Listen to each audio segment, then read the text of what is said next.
Okay, so here is DRCongo, the pre-production digital sample, so not as good quality as we finally want. I'm going to show you the game called the Ragnar game, which is an all singing, all dancing, full rules version. Unusually though, we're going to play it with just one player. The game isn't played with one player, it's 2 to 4, but this is a quickest way to show you as many rules as possible in about 10 minutes. So let's kick off. Start with the overture. It only happens at the start of the game.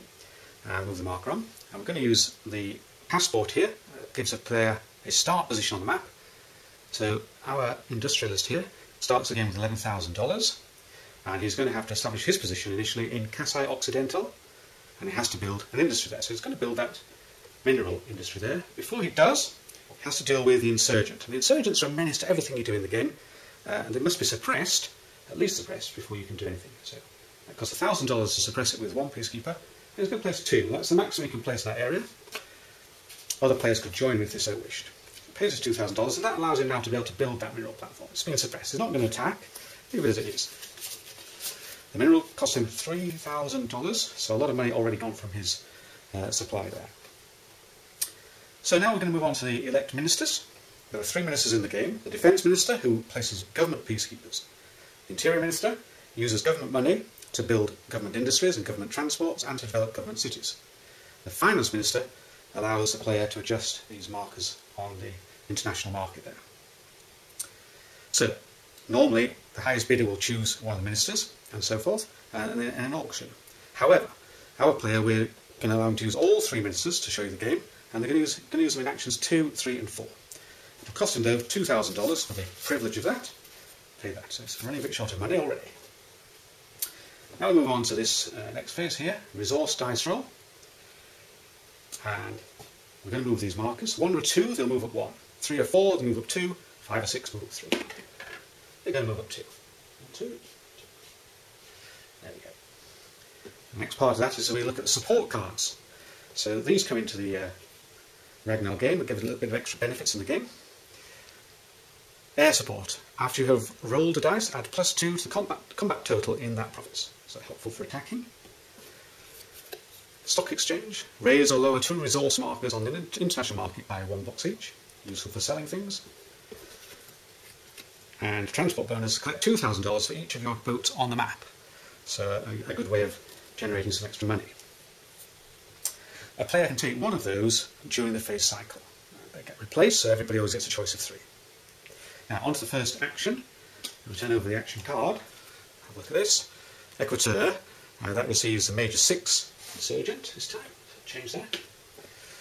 Congo and Kasai Occidental both already have white minor 4 insurgents in there, so they're still the same. We're not playing the government this time, but the defence minister could position 2 peacekeepers. No money was collected by the interior minister, and our finance minister could have moved one of the markers up or down 1. So, what is our player going to do? Well, he's decided he's going to develop a position in Bandundu province here. So he's going to place peacekeeper there, costing 1,000. Can't do anything until he's placed that. And I'll spend another $1,000 to build that crops there. That's on a double industry space, so that will produce 2 resources when it produces. The government has no money. The government has a turn each time, and that's where the interior minister does the spending of the government money. On to the next action phase. We now have a we're now at Kasai Occidental, where we are, suddenly gone to become a major 6 insurgent. Now that is much more difficult for us. The government collects $1,000, put on the card, and the finance minister can adjust the mineral platform. Now we're going to play the finance minister this time. Turn over the card just to show we used that, and it can move that at 1 because we're going to try and get this good value out of our mineral platform there. So before we go any further, we have to deal with this major 6 insurgent. Now the 6 gives you a clue, it's worth 6, and we get 1, 2 on our dice to try and beat 6, so we'll do a good dice roll here. Oh, well that achieves that, that's good, that's a 7, so that allows us to remove the major insurgent. Had we lost that, we would have lost a peacekeeper. Now because this is in a diamond province, a very, very good thing happens, we get 1 diamond to the other player. And that is worth $500, or can be retained till game end to get extra medals. Now, we also get a medal for defeating a major 6 insurgent. Whenever you defeat a major 6, you get a medal, and medals are the way you win the game. That's the victory points, and it moves up the chart. So going quite well for yellow. Now it's his turn, and he's decided this turn to build the hydro platform in that province there. That's going to cost him $2,000 to do that. Very good. The government. Well, the government's not having a turn at the moment, so let's move on to the third action. And the card Sudkivu becomes a major 6 insurgent. We can do that. Kasai Oriental remains as white one. Katanga remains as white. We're taking off government peacekeepers this time, just one would come off. And the government is collecting $2,000. That's really nice. I think we'll be using that this time.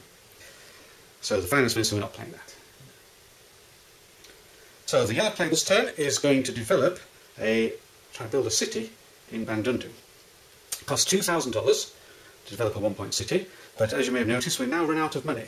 However, money is available still. By moving our middle marker back, we can get $1,000 and another $1,000, which is $2,000, which is what we need to develop our city. We could take a chance and try and kill the peacekeeper, the insurgent, sorry, in which case we would get the value of the industry that we're going to turn over to develop the city.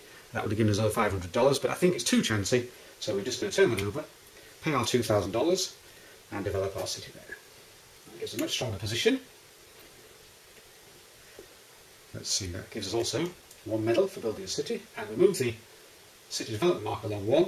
When this marker meets the target, the game will be drawing to a conclusion. The government is now going to turn, and the government is going to develop and build a boat.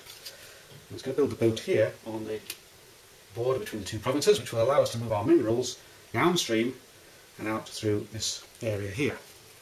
It costs $2,000 to build that boat, and when you are the Interior Minister, you're allowed to take a little bit of a backhander from the government to the value of 50% of however much you spent. That's $1,000, so that's very handy money going to the yellow player there. Okay, on to the fourth action.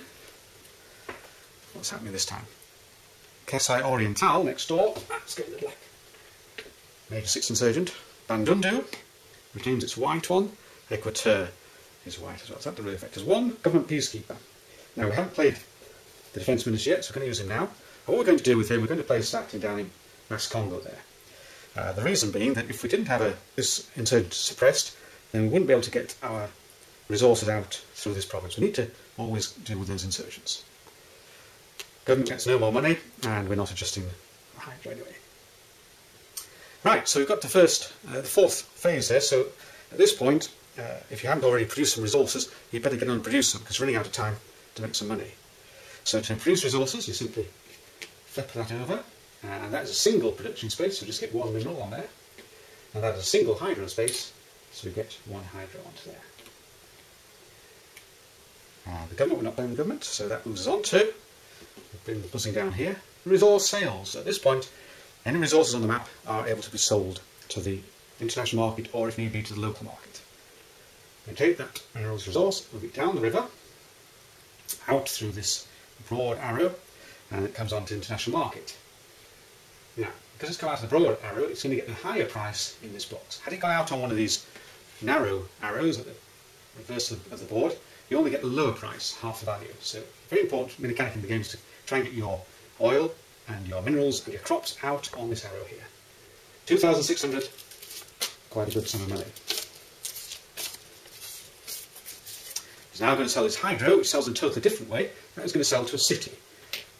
Because it's got a city built in its own province, it must sell to its own province first. So it's going to sell to this city here. It's only a 1-pointer.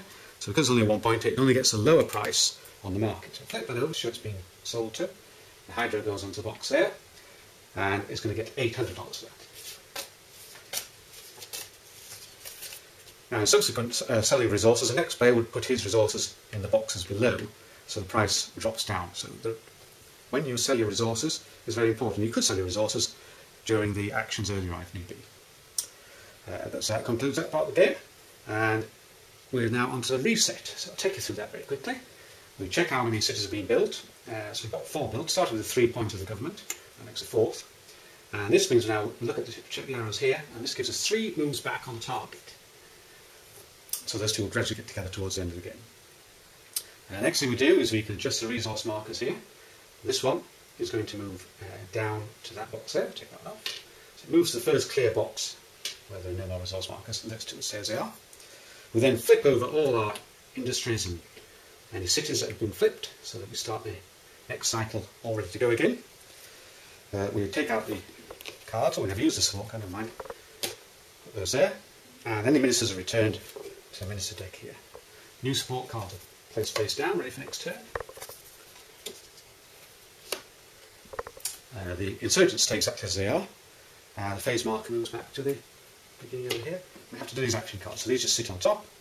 There are 10 action cards in all, so 2 always don't come out in the first 2 cycles. You then reshuffle, but we're all ready to go with those. Okay, so that brings us in the reset, and we then start all over again. Now what we're going to do this time though, we're going to draw a conclusion at this point and wait until I get to the end of the game. I'm just going to roll it on a little bit, and then I'll take you through the finale and the scoring. Okay, so we've rolled the game on now, we've reached the end. The city development marker has reached the target, so those 2 can come off. And we're going to do a count up of the points for the yellow player. So first of all, we can work out his value for cities. Each 1-point city is worth another medal. That's 1 for that. Each 2-point city is worth another 3 medals. 1, 2, 3. And each 3-point city is worth another 6 medals. He now adds up also each of his industries and transports. So 1, 2, 3, 4, 5, 6, 7, 8, 9, 10, 11, 12. So 29. Each $3,000 is worth another medal. And this player has got just under 18,000, so he's actually got 17,600, so that is 5 medals. 1, flip this over to the 30 plus sign. 2, 3, 4, 5. And finally, there's a calculation for the diamonds at the end. The player with the most diamonds gets 3 more medals. And as yellow is the only player, he gets 3 more medals. 1, 2, 3. And that may well be a winning score, 37, quite a good score. So hopefully you enjoyed looking at the game, and hopefully you'll get a chance to try the game yourselves at some point in the near future. Thank you.